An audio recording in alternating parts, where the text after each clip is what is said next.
gbogbo tí mo fẹ́ ire mo rí kí n má mọ̀ sí kí n má mọ̀ yá mi ẹkún ẹsẹ̀ òkè ní má má rí yá mi.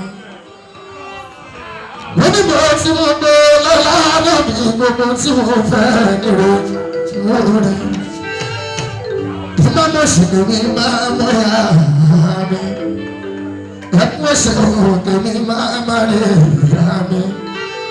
Káyọ̀mí yóò máa dùn mí ní Káyọ̀mí máa kó mi wọ́n. Ẹlẹ́rìí yóò máa mi o.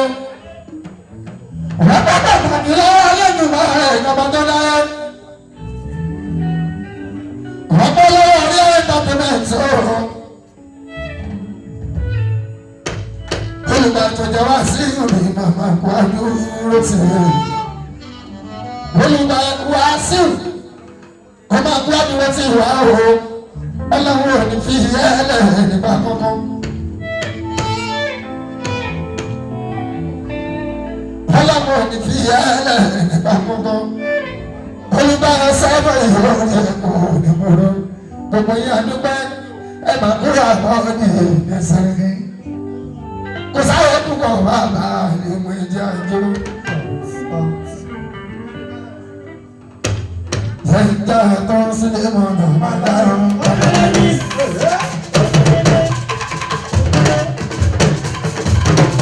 Ọmọdé fúnlẹ̀ ìtọ́jà wọn kò rárá. Ilé ayé sì ní tó rà lọ́wọ́. Adé kọ́lá yẹ sábà tó rà lọ́wọ́. Ọmọ jẹ́ ní máa yẹ ìlànà lọ́wọ́. Ìgbìmọ̀ máa lọ́wọ́ ọmọ bá wà lọ́wọ́. Ọjọ́ ní ìtàpá mọ́ṣẹ́ mi mọ̀ sẹ́rẹ́.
please, it's important. Thank you. We appreciate him. That is brother supporting brother. That is the spirit. You support one another. I swear to God. You support one another. That's just it. Thank you very much. God bless you. Eshegoni.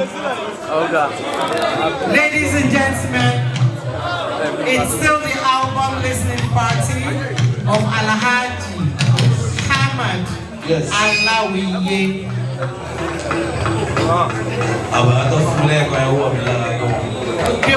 It's just few minutes.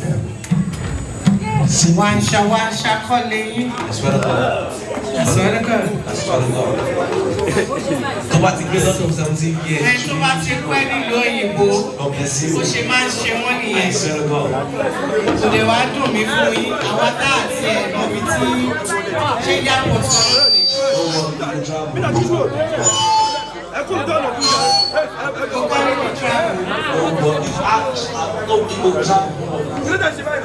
Ladies and gentlemen, thank you very much. We are entertainment. We still say very, very big thank you for making this wonderful instrument available.